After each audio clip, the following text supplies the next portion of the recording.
Well, and Mike Wilson from Morgan Stanley has that great article out talking about the tipping point and some of the issues that we're looking at right now. So, yeah, I mean, I think the acceleration is something we've talked about for the last week and a half or so in terms of the rates. And it has been an incredibly fast run in the last couple of days even. You take a look at the rates. So that combined with the idea that volatility is back. I mean, today is a great example of what we've been looking at for the last week, right? I mean, the up and down moves of the market have been absolutely staggering, and it's barely past noon right now, and we've already been up or down hundreds of points already, Scott. So I think that's just the environment we're in. I think that will calm a little bit as we get into actual earnings, and that's coming at the end of the week. Steph, do you feel like we're at a tipping point? I mean, that is the headline of this Mike Wilson note, and Mike's been pretty on the money with how the market has traded.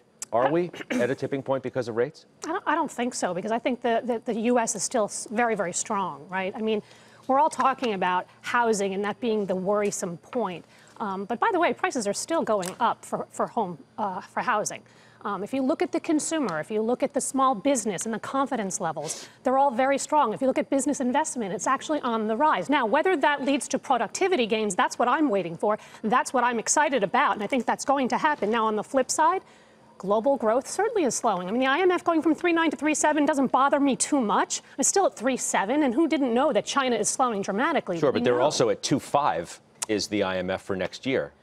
It's still pretty good, right? I mean, 2.5, and we're probably going to grow about 3. 2.5 is not 3.7. I mean, that shows you sort of how, dramatic, Joe, that some of these forecasts have come down. And I also wonder, to this whole notion of how strong the economy is, whether this PPG warning, you see that? Whether that's a canary in a coal mine. Well, I think for the industrials, possibly EPS expectations are looking about 16% higher for industrials. I think you look at industrials now and you look at Sherwin-Williams, which is down also. I think you also have to look at the auto industry because of what we heard from PPG today, and that there is somewhat of a risk. So I think it's a sector-specific risk. I don't know overall if it bleeds across all the other S&P sectors. Going back for 1 second, though, to your comments, I think the adjustment that we're making here, and I've said this in the last couple of weeks, we've got Steve here, is it's about the terminal rate. I think the street is adjusting where they think that terminal rate is. In fact, since August, there's been a 35 basis point adjustment to that terminal rate. So I think that's what the street is kind of getting comfortable with. I will say